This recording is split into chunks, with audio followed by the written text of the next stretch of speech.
siguro sa pakiramdam na kapag gising mo sa umaga, ganito kagandang tanawin ang bubungad sa'yo. At sa vlog na ito, ituturo ko sa inyo kung paano ba tayo makakapunta sa napakagandang farm campsite na to na matatagpuan sa Upper Tarlac, Sitio San Josep, Antipolo, Rizal. At umalis na nga tayo ng bahay. Ang pinakamalapit na daanan sa amin papunta sa Boso-Boso is yung papuntang Antipolo Hills. So kasama ko nga pala yung baby ko and yung husband ko. So andito na nga tayo sa Boso-Boso mga kabulag, and pwede nyo nga palang i-search ang Catonis Campsite sa Google Map. So kapag nakita nyo na yung arko na to, kakaliwa na tayo. Ngayon kung ano yung naka-way sa Google Map, yun yung dadaanan natin. At madadaanan din nga natin yung Heaven's Gate Memorial. Habang nasa biyahe nga kami, nadaanan nga namin itong maraming bahayan. Napawaw nga kami kasi sobrang tarik ng daan. So sa mga nakakaalam, comment naman kayo kung ano to. So dire-diretso lang tayo dyan hanggang madaanan natin yung Binayoyo Elementary School. Ngayon kakanan tayo dyan. At kapag kumanan tayo, may madadaanan tayong tulay. Di ba ang ganda? Dire-diretso lang tayo at kakaliwa naman tayo dito.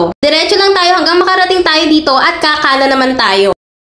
Ngayon, madadaanan natin yung Arko ng Kalawis. Kapag nakita niyo yung daan na yan, kakaliwa na tayo. At bago tayo makarating sa Arko ng San Josef, may madadaanan tayong school. Ayan, so nandito na yung Arko. Huwag kayong mainip dahil marami kayong makikitang magagandang tanawin habang nasa biyahe kayo. Dire-diretso na nga lang tayo dito hanggang madaanan natin yung tinatawag na seedling. So, nakita niyo si tatay na nakatayo, ibig sabihin niyan, yan na yung malapit sa seedlings. So, ito yung dinadaanan ng mga riders papunta kay Catonis. Tinatawag din namin siyang long cut dahil mahabang lakarin pero hindi matarik. So, andito na nga tayo sa parking area. Pwede po tayo mag-park dito ng ating mga sasakyan kapag bababa na po tayo ng Catonis. So, nakita niyo yung black na gate na yan, dyan na po tayo dadaan. Ang palatandaan lang naman ng daan na to is malapit sa Barcadas. Ito yung aakyat ka ng bundok na nakasasakyan at para makarating sa Catonis, maglalakad ka naman pababa. Lagi po natin tatandaan na mag-stretching muna tayo bago tayo bumaba. So, ayan, dire-diretso lang tayo dyan at pababa pa lang tayo, nakikita na natin yung magandang tanawin, diba? Kaya ang masasabi ko, dito pa lang sulit na. What if ganito yung makikita mo pag gising mo sa umaga? Masarap na simoy ng hangin, tahimik na kapaligiran, na tsak na nakakawala ng stress. So may makikita tayong bahay dyan at kakaliwa na tayo. Dire-diretso lang tayo hanggang makarating tayo sa Kawayanan. So diba, ang dami mga kawayan dito mga kabulag.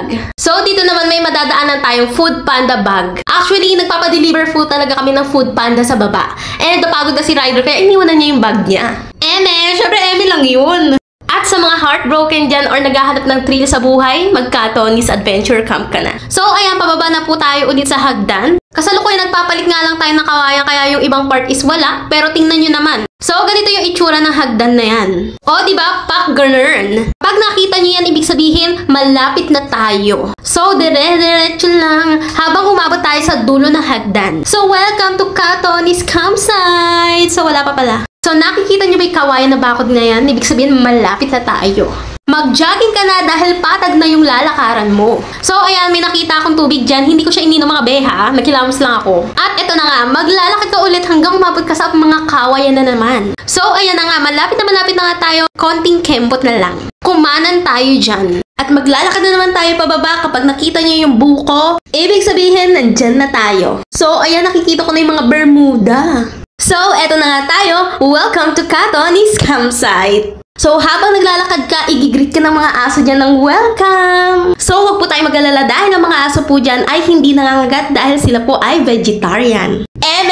Sulit na sulit talaga yung pagod mo dito mga besh, kaya ang kailangan mong gawin ay matulog ka na. Char lang syempre, yung nakikita nyo na to is yung camping area. Di ba ang ganda mga be? Ayan, so dito naman sa tarpaulin na to, makikita nyo yung mga riders. So, maglakad-lakad tayo ulit at pumunta tayo sa may sapa. So, pwede tayo mamingwit ng tilapia at mga hito dito. At kung broken-hearted ka naman at gusto mong mag-muni-muni, mag-move on ka na lang muna sa kubo na to.